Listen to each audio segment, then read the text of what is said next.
வணக்கம். என்னுடைய பேர் சுந்தர மகாலிங்கம். ஓய்வு பெற்ற தமிழாசிரியர். முதல்ல என்னுடைய ஆசிரியர் பணி துவங்கிய இடம் விருதுநகர் மாவட்டம் அருப்புக்கோட்டை சிவானந்த வித்யாலயா மெட்ரிகுலேஷன் மேல்நிலைப் பள்ளியில் ஒரு 14 ஆண்டுகள் தமிழாசிரியராக பணியாற்றினேன். அடுத்ததாக நெல்லை மாவட்டம் சங்கர் நகர் தாளையூத்து அங்கே ஸ்ரீ ஜெயேந்திர சரஸ்வதி சுவாமிகள் பொன்விழா மெட்ரிகுலேஷன் மேல்நிலைப் பள்ளியில் ஒரு 14 ஆண்டுகள் தமிழாசிரியராக பணியாற்றி ஒரு சில காரணத்தினால நான் இப்போ ஓய்வில் இருக்க வேண்டிய கட்டாயத்தின் பேரில் ஓய்வில் இருக்கிறேன். கடந்த 40 ஆண்டுகளாக இந்த சமூகத்திற்கு எங்களால் முடிந்த சில சமூக பணிகளை செய்து கொண்டிருக்கிறோம். என்னை சார்ந்த நண்பர்கள், என்னுடைய மாணவர்கள் எல்லாம் இணைந்து காந்திஜி நற்பணி மன்றம் என்ற ஒரு அமைப்பின் மூலம் இந்த சமூகத்திற்கு காந்திய சிந்தனைகளை, அகிம்சை கொள்கைகளை, நிர்மாண திட்டங்கள் பற்றி, சர்வோதயம் பற்றி இந்த சமூகத்திற்கு எடுத்து சொல்லி சில சமூக சேவைகள் பணிகளையும் ஏழைகளுக்காக செய்து கொண்டிருக்கிறோம். அந்த 40 ஆண்டு காலங்களில் கிட்டத்தட்ட ஒரு குறைந்த, நான் நினைக்கிறேன், ஒரு 500 பேருக்கு மேற்பட்ட பெண்களுக்கு நாங்கள் தையல் இயந்திரம் வழங்கியிருக்கிறோம்.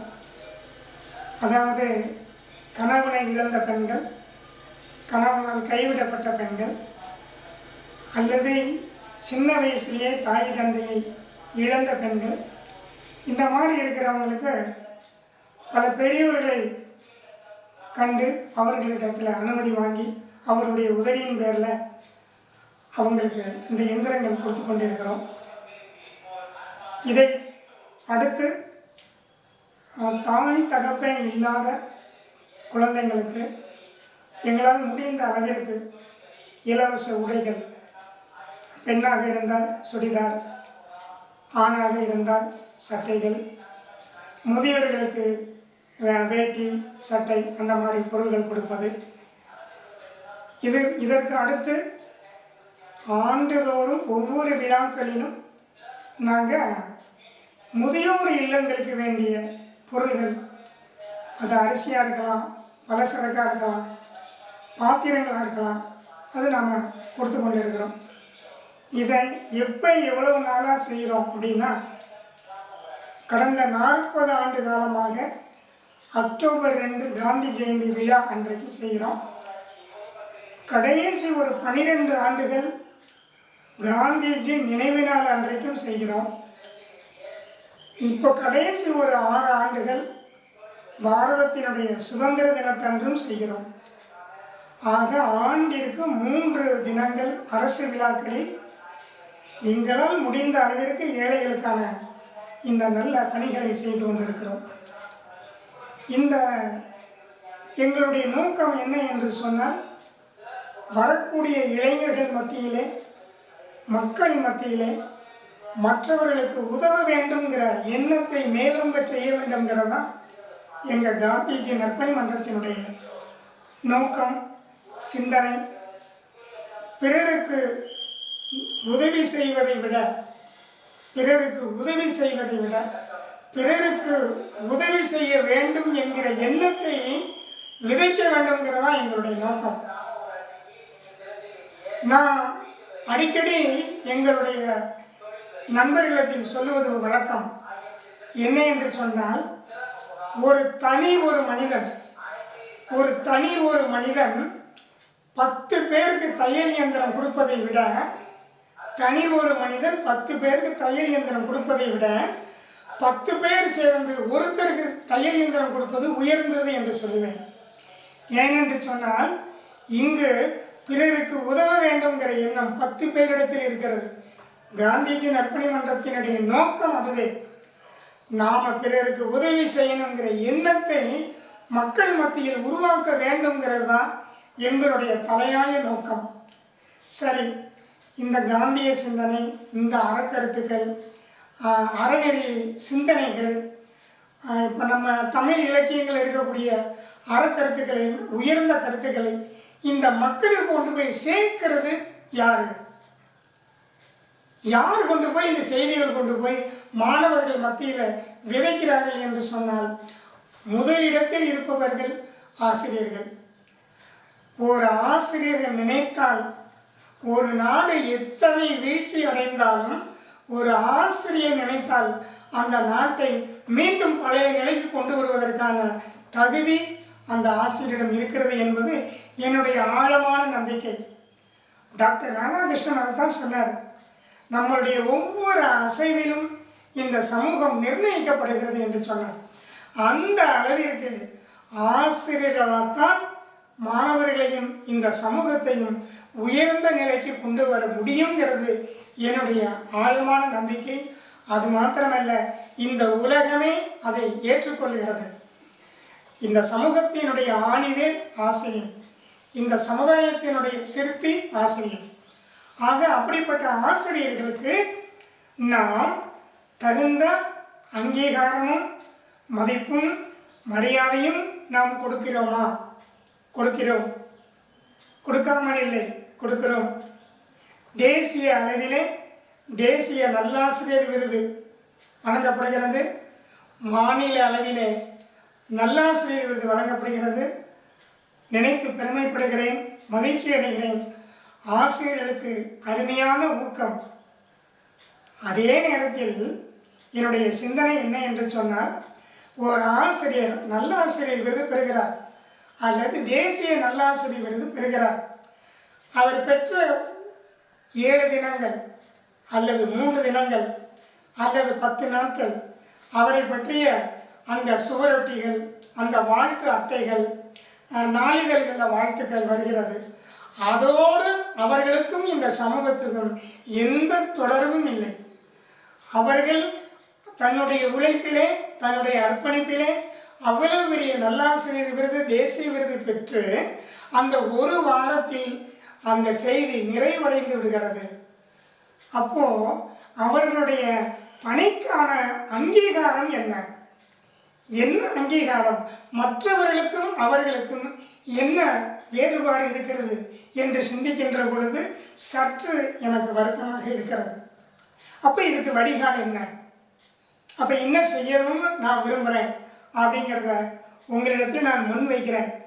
என்ன அப்படின்னா, நல்லாசிரியர் விருது பெற்றவர்கள், தேசிய நல்லாசிரியர் விருது பெற்றவர்கள் மறைகின்ற பொழுது, இந்த உலகத்தில் இருந்து விடைபெறுகின்ற பொழுது அவர்களுக்கு அரசு மரியாதை வழங்கினால் என்ன, அரசு சார்பில் அவர்களுக்கு மரியாதை செலுத்தினால் என்ன என்பது என்னுடைய 30 ஆண்டு கால வினா. என்னுடைய ஆழ் மனதிலே 30 ஆண்டுகள் இந்த வினா நெருடிக்கொண்டே இருக்கிறது. நான் எதிர்பார்க்கிறது என்ன அப்படின்னு கேட்டிங்கன்னா, அன்னை தெரேசா அளவிற்கு, மதிப்பிற்குரிய முன்னாள் பிரதமர்கள், அமைச்சர்கள் அளவிற்கு நான் அந்த மரியாதை எதிர்பார்க்கவில்லை. குறைந்தபட்சம் ஒரு நல்லாசிரியர் விடைபெறுகின்ற பொழுது மாவட்ட ஆட்சியர், தாசில்தார், ஆர்டிஓ, முதன்மை கல்வி அலுவலர், மாவட்ட கல்வி அலுவலர், அந்த சட்டமன்ற உறுப்பினர் இவர்களால் வந்து அவர்களுக்கு ஒரு மலரஞ்சலி செலுத்தினால் மிக நிறைவாக இருக்கும் என்று நான் நினைக்கின்றேன். என்ன, அங்கே ஆட்சியர்லாம் வந்திருக்கிறாங்க, பெரிய பிரமுகர்கள்லாம் வந்திருக்கிறாங்க அப்படின்னு கேட்குற பொழுது அவங்க சொல்லுவாங்க, அவர் நல்லாசிரியர் விருது பெற்றிருக்கிறாரு, ஆகையினால அரசு மரியாதை செலுத்துகிறது என்று சொல்லுவார்கள். இப்பொழுதுதான், இந்த இடத்தில் தான் இந்த சமூகம் அவரை முழுமையாக அங்கீகரித்திருக்கிறது என்று நான் நம்புகிறேன். இதை செய்வோமேயானால் மாணவர்களுக்கும் ஆசிரியருடைய உயரம் என்ன என்பது தெரியும். வரப்போகிற ஆசிரியர்களுக்கும் இந்த சமூகம் நம்மை எந்த இடத்தில் வைத்து மரியாதை செலுத்துகிற எண்ணம் அவர்கள் மனதிலும் பதியும். இதை செய்ய வேண்டும் என்பது என்னுடைய பேராவல். நான் முன்னமே சொன்னதைப் போல என்னுடைய காந்திய பணிகளுக்கு இன்றைய வரைக்கும் அது வெற்றி பெறுவதற்கு காரணம், நான் அருப்புக்கோட்டையில் பணியாற்றிய பொழுது என்னிடத்தில் படித்த கல்வி பயின்ற மாணவர்கள், சிவானந்த வித்யாலயா மெட்ரிகுலேஷன் மேல்நிலைப்பள்ளி மாணவர்கள், சங்கர் நகர் ஸ்ரீ ஜெயேந்திர சரஸ்வதி சுவாமிகள் பொன்விழா மெட்ரிகுலேஷன் மேல்நிலைப்பள்ளியில் என்னிடத்திலே கல்வி பயின்ற மாணவர்கள், அவர்களுடைய முழுமையான ஆதரவில் தான் நான் கடந்த ஆண்டுகள் முழுவதும் இந்த சமூக பணிகளை செய்து கொண்டிருக்கிறேன். காந்திஜி நற்பணிமற்றதற்கு அனைவரும் பொருள் உதவியாகவே பெற்றுக்கொள்வோம். இன்னும் சொல்லப்போனால் யார் கொடுக்கிறார்களோ அவர்களே மேடைக்கு வருவார்கள், பயனாளிகள் மேடைக்கு வருவார்கள், பொருளை பெற்றுச் சொல்வார்கள். நாங்கள் ஒரு இணைப்பு பாலம் மட்டுமே. அந்த அளவிற்கு தூய நிலையிலே இந்த சமூக பணிகளை நாங்கள் செய்து கொண்டிருக்கிறோம். இப்படிப்பட்ட நல்ல மாணவர்களை உருவாக்கியதும் ஆசிரியர்கள் தான். ஆகையினால்தான் எனக்கு மாணவர்கள் மீது ஆழமான நம்பிக்கை உண்டு. இந்த சமூகம் உயர வேண்டுமேயானால், இந்த சமுதாயம் உலக அரங்கில் பட்டொளி வீசி பறக்க வேண்டுமேயானால் கட்டாயம் அது ஆசிரியரால் தான் முடியும். அந்த ஆசிரியருக்குரிய மரியாதையை கட்டாயம் கட்டாயம் கட்டாயம் நாம் செய்தே ஆக வேண்டும். நான் இதற்கு முன்னால் பணியாற்றி ஓய்வு பெற்றிருக்கக்கூடிய அந்த சிவானந்தா பள்ளியிலே ஒரு சிறு நிகழ்ச்சி நடந்தது. பெற்றோர்கள், ஆசிரியர்கள், நிர்வாகிகள் எல்லோரும் இணைந்து ஒரு நிகழ்ச்சி நடைபெற்றது. அந்த நிகழ்ச்சியினுடைய தொகுப்புரைக்கு என்னை நியமித்திருந்தார்கள். அந்த நிகழ்ச்சியினுடைய தொகுப்புரை நிறைவுரையிலே நான் ஒரு வார்த்தை சொன்னேன். எல்லாருடைய மனதையும் அது தொட்டது. என்ன என்று சொன்னால், ஒரு ஆசிரியர் நல்ல ஆசிரியராக இருந்தாலும் சரி, ஒரு ஆசிரியர் இந்த உலகத்தை விட்டு புறப்படுகின்ற பொழுது, அவனுடைய இறுதி பயணம் துவங்குகின்ற பொழுது, அவன் இந்த உலகத்திற்கு விட்டு செல்லக்கூடிய ஒன்றே ஒன்று, அந்த ஆசிரியன் இந்த பூமியில் விட்டு செல்லக்கூடிய ஒரே ஒரு சொத்து, செல்வம். அவரிடத்தில் படித்த மாணவர்களும் மாணவர்களது பெற்றோர்கள் மட்டிலுமே வேறு எந்த செல்வம் அவர்களுடன் செல்வதில்லை. அந்த அளவிற்கு எனக்கு மாணவர்கள் மத்தியிலும் ஆசிரியர்கள் மத்தியிலும் அசைக்க முடியாத நம்பிக்கை இருக்கிறது. ஆகவே நான் மீண்டும் மீண்டும் பொதுமக்களுடைய பாதங்களில் வேண்டுவது, நமது மதிப்பிற்கும் மரியாதைக்கும் உரிய பிரதமர் அவர்களிடத்திலும், மதிப்பிற்கும் மரியாதைக்கும் உரிய மேதகு குடியரசுத் தலைவர் அவர்கள் மத்தியிலும், மதிப்பிற்கும் மரியாதைக்கும் உரிய முதல்வர்களிடத்திலும், ஆளுநர் அவர்களிடத்திலும், எல்லோரிடத்திலும், கல்வியாளர்கள் மத்தியிலும் ஒவ்வொருத்தருடைய பாதங்களையும் தொட்டு வணங்கி கேட்டுக்கொள்வது, ஆசிரியர், நல்லாசிரியர் விருது பெற்றவர்கள் மறைந்தால் அவர்களுக்கு குறைந்தபட்ச அளவிலாவது அரசு மரியாதை செலுத்த வேண்டும் என்பது என்னுடைய பணிவான, மிக மிக பணிவான வேண்டுகோள். இதற்கு அரசு செவிசாய்க்கும், மக்களும் செவிசாய்ப்பார்கள், மாணவர்களும் இதை பற்றி சிந்திப்பார்கள் என்று நம்புகிறேன். எதிர்வரும் காலங்களில் இந்த செய்தியை பல்வேறு இயக்கங்களுடன் இணைந்து அவர்களுடைய ஆதரவோடையும் இதை அரசுக்கு எடுத்து செல்லக்கூடிய செயல்களை நாங்கள் செய்வோம். இதில் வெற்றியும் பெறுவோம். போராட்டம் இல்லை, வேண்டுகோள் மட்டுமே. அரசுக்கும் சரி, மக்களுக்கும் சரி, இது ஒரு பணிவான வேண்டுகோள். இதை செய்வோமேயானால் டாக்டர் ராதாகிருஷ்ணன் சொன்னதைப் போல நாம் ஆசிரியர் தினங்கள் கொண்டாடுவதில் முழுமையான வெற்றி அடைகிறோம். ஆசிரியர்களுக்குரிய அங்கீகாரத்தை கொடுப்போம். எதிர்கால சமுதாயம் ஓங்கி வளரட்டும். நமது மூவர்ண கொடி உலக அரங்கில் பட்டொளி வீசி பறக்க இந்த ஆசிரியருடைய பணி தொடர்ந்து துணை நிற்கும் என்ற நம்பிக்கையோடு உங்களிடத்திலிருந்து விடைபெறுகிறேன். நன்றி, வணக்கம். ஜெய்ஹிந்த். வந்தே மாதரம். ஜெய்ஹிந்த்.